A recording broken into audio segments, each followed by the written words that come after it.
ఎన్టీఆర్ నన్నలా చాలా సార్లు పిలవడం వల్ల లైవ్‌లో ఏడ్చేశానంటోంది సుధా. క్యారెక్టర్ ఆర్టిస్ట్ సుధా గురించి మనకు తెలిసిందే. మరి చాలా పాత్రల్లో మరి ఎన్టీఆర్‌గానే గాదు, ఎంతోమంది స్టార్ హీరోలకి అమ్మగా, వదినగా, అక్కగా నటించినటువంటి సుధా జూనియర్ ఎన్టీఆర్ గురించి చెప్తూ ఎంతో ఎమోషనల్ అయింది. సో, ఎన్టీఆర్ నన్ను చాలా సినిమాల్లో కలిసి నటించారు. అలాగే ఎన్టీఆర్‌ని చూస్తే నాకు ఒక సొంత బిడ్డని చూసినటువంటి ఫీలింగ్ కలుగుతుంది. అలాగే ఆయన్ని చూస్తుంటే ఎంతో మంచి ఒక అనుభవం కలుగుతుంది. ఎందుకు అంటే జూనియర్ ఎన్టీఆర్ లాంటి ఒక ప్రశాంతమైన వ్యక్తి ఎవరు లేరు అని అనిపిస్తోంది. ఆయనలోని ప్రశాంతం ఆయన వరిలో కూడా కనిపిస్తుంది.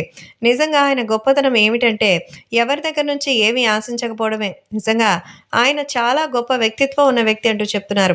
కాబట్టి జూనియర్ ఎన్టీఆర్‌కి సంబంధించిన ఈ విషయం తెలుసుకొని ఎంతగానో కన్నీళ్లు పెట్టేసుకుంది Sudha. So, character artist Sudha మరి ఎన్టీఆర్ తనని చాలా సార్లు అమ్మ అనే పిలిచేవారట. సో, తనకి ఏ రోజు కూడా ఏ సినిమాలో పెట్టుకున్నట్టుగా అట్లా జ్ఞాపకం లేదు గానీ, సో, ప్రస్తుతానికైతే సుధా గారు ఎన్టీఆర్‌కి సంబంధించిన విషయాల్లో ఎంతో ఎమోషనల్ అయిపోయారట. కన్నీళ్లు పెట్టుకున్నట్టుగా తెలుస్తోంది. ఎన్టీఆర్ పిలిచే పిలుపులో నిజంగా మనల్నే పిలుస్తున్నారా? అంత మనస్ఫూర్తిగా ఉంటుంది. ఆయన నటించడంలో కూడా అంత జీవం ఉట్టిపడుతుందంటే కారణం అదే.